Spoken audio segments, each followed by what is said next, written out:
Greetings and welcome to Dragonball Daima episode 20 review, the finale, the finish, or as I think was one of these the Finding Nemo movie for Swedish, fish. That's it. We've reached the end. We have reached the end of Dragon Ball Daima. And in this review, I'm going to talk about my thoughts of the episode, the entire series, my likes, my dislikes, all wrapped up into one. And as always, if you want to not be spoiled, please make your way to the video, watch the new episode, enjoy the new episode, because I wasn't actually all that mad about this new episode, and then come back here and hear my reviews, my thoughts, my opinions, and all that, etc., and more. But that's been your spoiler warning. Now let's get into the review. So this review is going to be, like I said, kind of a wrap up of the episode and a wrap up of the entire series as a whole. And hopefully over on my friend's channel, SSB Ace, we will do a stream to where me, SSB Ace, and our friend Evan will talk about the series in much more expanded context. You know, for the stream, we're going to put, God knows how long we're going to end up doing the stream, but there, and I hope you guys will come over there and see it. That's where we'll really discuss our feelings on it. If I was to really break down how I really thought about this reviews, were probably much longer than they've been, and you've seen how long some of my reviews can get. So, hey, if you want to hear a really expansive breakdown of how I feel about this episode and this, well, not so much this episode, but like the series as a whole, the positives and the negatives, the pros and the cons, hey, by all means, make your way over to that stream when we do it. Hopefully, maybe tomorrow or in the coming week or so. But that being said, my review, this episode actually pretty damn hype. I can't lie. So I've been really mad over the last two episodes because of the ass pull of Super Saiyan 4 in the series. And as I've called it to my friends who have kind of started to make a meme out of it, it's Donkey Kong Super Saiyan. That's what it is. It's Donkey Kong Super Saiyan. And it's, I don't even hate the review. I don't even hate the look of it. It's dumb, but I don't even hate the look of it. But it just drives me nuts. And that's what I'm going to keep referring it as, Donkey Kong Super Saiyan. All right. And yes, in this series, or in this episode, Donkey Kong Super Saiyan, good old Super Saiyan 4 Goku beats Goma. And by the way, the fight was beautiful. The animation, beautiful. Oh my God. I hope if we get more Dragon Ball anime in the future, I hope to God it looks like this. If I have to wait, I think the full production schedule for Daima was 4 years. If I have to wait 4 years to get 20, 25, 30 episodes of animation on this level, I'll wait. I don't even care, because the animation for Daima, and in this episode in particular, was, oh my God, it was so fucking good. Jesus, man. I think this was the prettiest episode all series. It was fantastic. I have not been able to say enough about the animation for this series. The animation has been supreme the whole way through, and obviously they probably put a lot of their budget into the last several episodes. I mean, you can tell, but oh my God, did it look incredible. But that fight with Goma, again, as much as I hate that Super Saiyan 4 in this series, was 100% an ass pull. Or I'm sorry, it's not Super Saiyan 4, it's Donkey Kong Super Saiyan, and that's what I'm going to keep calling it. It was an ass pull. If you guys don't want to say it's an ass pull, it was an ass pull. It's an ass pull, because there was no build up, no foreshadowing, no setup for it to happen. It just happened. And I know I've said it in another review, if something happens in a series and there's not an explanation as to how this happens, but then the explanation comes later, it doesn't make it not an ass pull. Even if the explanation works, it's still an ass pull, because in order for something to not be an ass pull, or to come out of left field, you have to set up for it when it happens. Small little subtle things. And had this series set up that Super Saiyan 4 might have been a thing throughout the whole way through it, very subtly, like little bitty things, little bitty minute things that if you're paying attention, you would have got it. If you weren't paying attention, you would have missed it, type of things. If they'd have done that by the time Neva did this, I'd be less mad. But they didn't set it up. Neva just does it, and he just creates Donkey Kong Super Saiyan, and that's what made me mad. That's what made several of my friends mad. That's what made several people on the internet mad. But you've got the wankers off like Moscow X and Carthu and Dragon Lee and all those guys. They're just wanking it off. It's perfect. It wasn't. It was an ass pull, and it's okay. It's okay to like it. I don't even hate Super Saiyan 4. I like Super Saiyan 4. I liked it in the series. I just hate how it was executed. I hate how it just magically fucking appeared. And Yeah, they gave a quote unquote explanation, but the explanation actually wasn't what they tried to make it on fucking Twitter. So the explanation for his Super Saiyan, because okay, after they defeated Goma and everything, they're saying their goodbyes and all this stuff, right? And Vegeta is like, oh, I still could have beaten Goma. I still could have done it, blah, blah, blah, blah. And it's just like I can't believe you used that power against him. All Goku said was, yeah, after Kid Buu, I trained really hard and I just wasn't sure what was going to happen in the end. He never says, oh, I felt this power deep within me and I could feel it growing and the rage and the beast. He never says anything like that. He literally just says, I was training really hard after Kid Buu and, I was feeling different things. I just wasn't sure what was going to happen. So while you could say Neva's magic thing was more like the guru thing, it's not a good explanation. It's still not a good explanation. Sure, it works like Guru's ultimate potential thing, but it forced Goku to do a Super Saiyan transformation that doesn't line up with the other transformations of the series at that point in time, and it forcibly made him grow a tail, and then the tail went away, which is a complete stupid thing. Everybody didn't like it, how they forced Vegeta to do it in GT. It's the same concept here. It was dumb. They should have made them regrow their tails or done some magic to give them their tails or something to make that work. But I digress. I've said enough spiel about the Super Saiyan 4 stuff, how I felt about it. If you really want to see me get into it and get it really heated again, my friends stream at some point in the coming week or two. But anyway, they're fighting. As they're fighting Goma, backtrack here a little bit. Like I said, they're fighting Goma. Goku, things are going kind of back and forth. Then Goku powers up. He hits him with this massive Kamehameha that just blasts through, not just blasts through Goma, it blasts through the first demon realm, the second demon realm, the third demon realm, all the way up. It was incredible to see that. Holy shit. Damn, was that super cool. And Goma's like, oh no, I'm dying. And then Piccolo comes up there to hit him. He hits him 2 really good times. And then, of course, the series just kind of bitches out Piccolo again. Goma knocks him away. And as a friend of mine pointed out, Evan, Piccolo got just as wasted in this series as, if not more. Sorry. If not more than in GT. Like, it was pretty bad. It was pretty bad. He really did get wasted at the series. He really didn't do much. He didn't get the win. He knocked him away. They're like, oh no, what are we gonna do? Oh no. And then Goma powers up even more, uses the eye to heal himself again. Like I said a couple weeks ago, last week, and all this stuff. It's not that Goma's all that strong. It's that the eye keeps healing him repeatedly over and over and over. So yeah, that Goma's not all that strong, and I'll get into that at another date or something like that. Anyway, Goma heals himself. He gets even bigger, it looks like, and then he's basically causing this tirade, the tsunami and stuff to fly around, and Ku comes flying in, and because of the winds, it flies Ku right behind Goma's back of the head, and Ku, holding that big, history book, smacks Goma 3 times in the head, and the eye pops out. That's right, my boy Ku saved the day.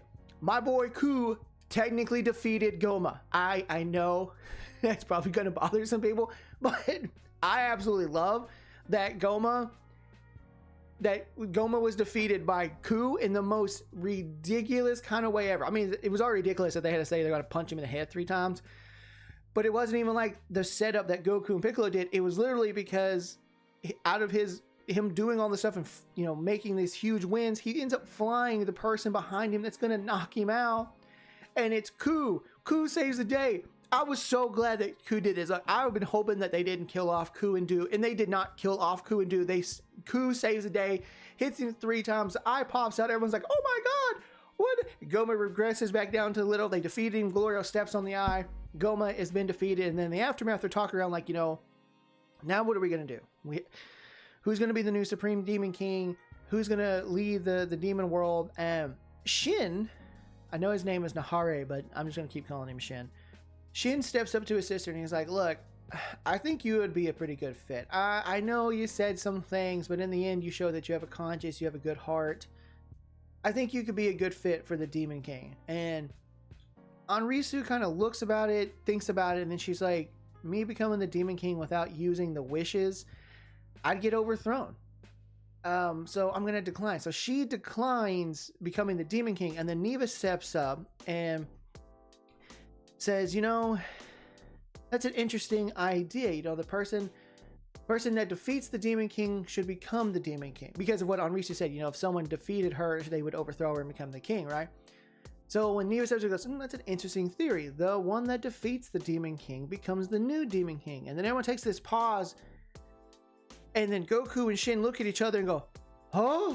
And they turn to Ku, and Anrisu turns to Ku, and they realize that by that, if they're going to go with this new law, Ku's the new Demon King, and Ku becomes the new Demon King, Supreme Demon King Ku. So those images that people saw earlier in the year, where earlier in the series, where Ku was wearing the cape, it had nothing to do with whatever y'all were thinking. It's the cape of him becoming the Supreme Demon King. I think someone thought they were going to merge with Goma.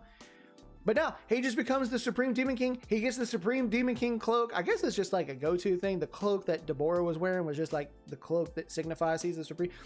Anyway, Ku gets the Supreme Demon King. He's the new... Oh my God, my boy Ku. I'm so happy they survived this. Hibis survived it. Oh my God. So Ku's the new Supreme Demon King. I'm so happy for that. That is my favorite part about this whole... that part made... anything I was mad about or annoyed with for the last couple weeks, that part made me so happy. Ku became the Supreme Demon King, and I was so, yes, I'm all fucking for it. And then he's like, all right, I gotta start naming off positions. Here we go. Anrisu, you're gonna be Vice Supreme Demon King, because Ku respects his creator. That's basically his mom. He's like, I love you, you're my mom, basically. You're gonna be Vice Supreme Demon King. I need someone like you by my side. You'll be the magic and the muscle, and I'll be the brain. He's like, I'm strong, and and I got a brain, but I need someone like you by my side. And then he starts pointing everything, and he's like, dude's gonna be I think he said something minister. I missed it.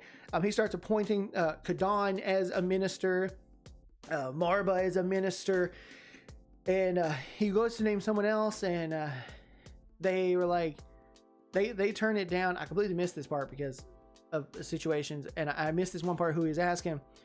And then he's like, okay, well, who wants to be the minister? I got one more position. Who wants to fill it? And Hibis is like, me. And so Ku makes Hibis one of his advisors and administrators. Oh my God, the best boys of the series are, in the end, Supreme Demon King and his advisors. Best fucking ending, top tier. Daima is goated just for that. Just for that alone. Ku, and Hibis are put up in... Hell yeah, best boys survive, and they get to be a part of the ruling class. Perfect ending. So anyway, that's all settled. Everyone goes about their way. They go to leave, and everyone's going away. Ponzi gives Bulma the Magi that she promised before, and Bulma's like, you don't need to give me this much, and she's like, I stole it from Goma's castle, so it's whatever. They're all leaving, they're all waving by. Neva, as they're getting ready to say goodbye, Neva's like, hey, Dende, why don't you stay here? I think you'd really like it here. And Dende's like, no, I got responsibilities on Earth. I gotta keep an eye on Earth. That's my new position. But you know what? Any of the Namekians that have ended up becoming nomads and that are living off on their own, I'll let them know. And I think they'd love that if they come back here. Now, a friend of mine pointed out that as far as we know, no Namekians ever went back to the demon realm after this. So it's kind of a sad thing to have that part, but that's as far as we know. They might show that some Namekians did go back to the demon realm after all, but as far as we know, none of them do, at least up into the series, and I'll get into that here in a second. But anyway, everyone's flying off. They're saying their goodbyes, and as they're flying away, Goku's like, hey, Gloria, you remember that place where we stopped for the Medibugs? Can we stop there again? Senzu beans are pretty hard to come by. I'm going to buy a bunch of these. And they stop off at that place that was like episode 3 or 4. The lady recognized, she's like, hey, wait, aren't you the kid that came by a few days ago? Yeah? Oh my God, you grew up so fast. And they're looking around, and Bulma freaks out because she's looking at the Medibugs and realizes they're actual bugs. And then the sales lady is like, yeah, we got like these kind of bugs for burns, this kind of bugs for this. Then she talks about the beauty bugs, and the beauty bugs reduce someone's age by like 10 years, so they look 10 years younger. And of course, Bulma's like, oh, I'll buy the whole barrel. So I guess that gag with like the Dragon Balls kind of lines up with this. So maybe she's, who knows, maybe Bulma tries to eat the bug and she just can't come to the grips of like eating the bug, so that's why she starts using the wishes. Either way, that's kind of the running joke on that one. And and this is like the closing scene, because through the credits we're seeing like snippets of people being brought back. You know, Roshi, Krillin, 18, everyone's back to normal. You know, everyone kind of going back about their normal lives. Showed Goten and Trunks back to being their 9 and 8-year-old self. That was a cool look for them, riding on hoverboards. And so that scene in the store is like an end credit scene, and right before it ends off, we see Ponte walking around. She finds this jar, she blows the dust off, and she's like, oh my god, what are these? And this lady has a jar of the third eyes. She has a jar with 2 more evil third eyes, and she's saying, yeah, I used to have 3 of them, but they're pretty pricey, and I sell them pretty high, and I was only ever managed to sell 1 a long time ago. What the fuck? But that's how it ends. Like, that's how the series ends. But what the fuck? How are you gonna? What? This third eye that's sought after so much, you can just go buy 2 more in a third world demon realm shop? I mean, I guess it's not like a super recognizable shop, so you could probably ignore it, but like, what kind of fucking ending is that? Like, you could have just made a gag of them getting the bugs and flying off, but that was the ending. That's just pointless. Funny gag, but it also kind of devalues the third eye in general, because now there's 2 more, and now we have to assume that Ponzi bought them and they destroy them on the spawn. I don't even know. Like, what a weird choice way to end that in the series. What a weird ending scene to end the series on. But that's it. That's the whole series, guys. Daima's done. No more Daima Fridays. So what did I think about this episode? I really loved this episode. I really loved it because it actually did some things unexpectedly, and it went with decisions that I was really happy with. Again, I've been a big fan of Ku, Du, and Hibis the entire time they've been in the series, and to see that they become the Supreme Demon King, a general advisor, and another advisor, I was like, yo, top tier just because of that. The fight with Goma was fucking beautiful. Jesus Christ. Poor Piccolo got regarded to basically getting nothing again through this whole series. Shin doesn't do anything basically in the series besides lore dump.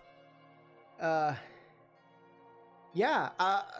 it was not a bad episode. It was a crazy fun episode and a crazy hype episode, the fight and stuff. And I think some of the endings was just something you didn't expect. Did any of us really expect Ku to become the Demon King? I didn't even expect that. I mentioned like early on in the series that like, you know, they're going to remove Goma and someone's going to become the new Demon King. And I said Kadan, right? Because I felt like Kadan was going to be that choice that they go with in the end. And in the end, they didn't go with Kadan, but he becomes one of the advisors, you know, and ended up being Ku. And so I tell my friends, it's like, look, I wasn't exactly right with who I said would become the Demon King, but I wasn't entirely far off with the direction they were thinking of. So I kind of, not exactly, don't get it twisted, I did not exactly call this, but like, I was in the ballpark when I said I think they'd make Kadan the Supreme Demon King in the end. It ended up being Ku, but Kadan became an advisor to the Supreme Demon. Like, you know, I was in the ballpark at least. And again, I like that part of the ending. Again, Goku never says he felt like this primal, beastly Donkey Kong Super Saiyan within him during his training. He just said he felt some stuff while training and he pushed himself. He just didn't know how or when or how it could even happen. Stuff like that. Like, you guys... Oh, okay. What do I think about the episode? I love the episode. I love the ending. I think the post-credit scene was kind of stupid and kind of devalued the third eye overall, because knowing that there was 2 more seems kind of ridiculous and it kind of doesn't make it as special or unique. But them going back to the shop, buying the Medi bugs, buying the Butte bugs, that was pretty on par with it. Again, the animation, the fighting was fantastic. Ku getting the win in the end, fantastic. All in all, love the episode. I absolutely love the episode, and that's my thoughts on the episode. So I'm going to take the next few minutes, and I try to do this in a few minutes to say what I thought about the series. I was super excited about Daima from the jump. because it was covering a topic that we've never covered in Dragon Ball. I've always prided myself on being a genuine fan of Dragon Ball, not just a fan that says, I just want Super Saiyan, I just want transformations, I just want hyper fights, I just want beam struggles. No. Give me all of that, sure, but give me good story, give me good lore, give me good world building, give me good entertainment, give me something to really sit down and like, man, I just want to, I'm going to enjoy this story. You know, that's one of the things people praise One Piece for. One Piece has a lot of fun, crazy, hype fighting, but One Piece has a lot of world building, a lot of character pushing, a lot of character writing, and that's what I want out of Dragon Ball. I want good writing. I want good storytelling. I want this stuff to grow. I don't want to just keep relying on cheap rehashes of the past. I'm sure 95% of y'all here in the United States, that's all you care about is the cheap fan service and the clashy and the transformations. And hey, if that's all you care about with Dragon Ball, that's fine. But please don't call yourself a hardcore fan. And if you're easily admired and easily amused by jangling keys, then hey, stick with the fandom. You're going to get that. But just know, people like me, we want more from the series, and that's what I wanted from it, because Daima was giving me a lot of lore, Daima was giving me a lot of story, Daima was giving me a lot of new information, and then they just fucking nosedived it into the dirt with episode 18 by just full up giving us the ass pull Donkey Kong Super Saiyan. And again, I do not hate Super Saiyan 4. I did not hate it in GT. I did not hate it in this. I hated the execution of how it happened in this. That I fucking hated that, because it was an ass pull no matter how you stretch it. And the explanation it gives in the end basically was just that Neva kind of unlocked that power that Goku had been striving for, and it's a shit explanation. It's a shit explanation, and it pisses me off so much. But for the rest of the series, from episode 1 to episode 15 or 18, I was totally in, because it felt like a nice kind of rehash of Dragon Ball, more so classic fun adventure quirkiness with some crazy fighting. And like I said, they kind of lost it and went all full on fan service in the last 3 episodes. But 19 and 20 were a lot of fun, even though it pissed me off in some areas. But hey, I loved the series as a whole. As a whole, I loved Daima through and through. I'm just really, really annoyed at the last 3 episodes for what it did with Super Saiyan 4. And I'm tired of people getting on the internet like fucking Moscow crying and saying that, oh my god, if you didn't like this, you're an inconsiderate fan. No, Moscow, just wanted better from the series, just wanted better explanation, just wanted better storytelling and better writing. And I'm tired of rehashing old things just for you to get all happy with, oh my god, we got a new Super Saiyan 4. I just wanted better. I wanted better, and it doesn't make me an inconsiderate fan. It makes me a fan that wants something more from this fandom. I'm not amused by easily just putting jangling keys in front of my face. I wanted more. The series was giving me stuff that I was enjoying a lot until the bullshit. But again, overall as a series, I loved the series. I would rate, I'm not gonna rate. I love the series as a whole, just not happy with with several moments from the last few episodes and the ass pulling and the bullshit and all that stuff. I did not appreciate that, and I was not happy with it, and the explanations were trash. But as a whole, as a series, I still really loved it. I've seen some people are like, how does this fit into Super? Everything up until Super Saiyan 4, everything up until Donkey Kong Super Saiyan works in a connective tissue to Super. Just lore and expanding the universe. Episodes 1 to 18 pretty much line up with, lore and putting it into Super. It's just that Super Saiyan 4 doesn't make any damn sense, and it's kind of does, and that's the part that contradicts Super moving forward. So I would say if you want to try to make it work, you can go one of 2 ways. You can say that Daima creates its own different timeline when we're pulling a damn Zelda shit with multiple different alternate timelines of shit. I know there's timelines in Dragon Ball, but let's be fair. Most of us wanted a consistent storyline with, we have Toriyama's version of Dragon Ball from Pilaf to Buu, and then Super kind of ties in stuff in between Buu to Oob and stuff like that. You want stories to continue. You want that more linear thing. I don't want the idea of we're just well, this is a part of this timeline, this is a part of I don't want all of that. I know the whole Trunks thing sets up different timelines, but I didn't want that to really devolve into anything. I wanted to stick to it how it was. But hey, you can look at Daima kind of 2 ways. You can go Daima as its own individual timeline across the board entirely, or you can say that Daima works with Super until Donkey Kong Super Saiyan, and then it doesn't work with Super. So if you want to ignore Donkey Kong Super Saiyan and say the lore and world building of Daima is what connects it to Super, you can go with that route. But that's the part, again, frustrating me. Love the series. I enjoyed all 20 weeks of this stuff. I'm just really annoyed with the decisions they made in the end and how they did a poor job at executing it. But again, really loved the series. Really loved this episode. It was hype as fuck. Beautiful as fuck. My boy Ku and Do and Hibis got really great positions. Loved it. And, you know, it's sad. It's sad to see Daima go, but I look forward to seeing what Dragon Ball might do in the future. But again, hey, if we can get Dragon, but I'll leave with these last two things, and I'll leave this review with these last two things. If we can get Dragon Ball with this level quality of animation on like a seasonal concept of like, hey, we're gonna make this many episodes for a season, then basically gonna take a break, and then we'll come back with another season, basically making Dragon Ball become a seasonal, because it's really the only way it would work, because Toritaro, if he ever starts up the manga again, he only does one chapter a month. That's way too long to not do Dragon Ball seasonally. So if Dragon Ball comes back, maybe they'll do the entirety of Moro in one season, and then they'll take their time in between them. Maybe they'll come back with the entirety of Granola, take their time to give him time to make more shit, because again, Toritaro takes way too long to write the story. But if it's going to take us three years in between each of these to get this level of quality of animation, I'll wait 3 years, because the animation for Daima was incredible, and I will absolutely take that moving forward. I will be patient and I will wait, because I rewatch the series yearly anyway, so I will gladly wait 3 years to see beautiful animation of Moro, beautiful animation of Granola if we ever get it, beautiful animation of whatever else we see going forward. I'll wait for it, and I hope we see something in the future with Dragon Ball at this level no matter what. And the final thing of this episode, and I guess overall series review, is that Jaka-Jan has become one of my favorite songs for this series, right up with Mushashigi finishers. I love Jaka-Jan, and I have vibed with it for 20 weeks, and it is easily in my top 5.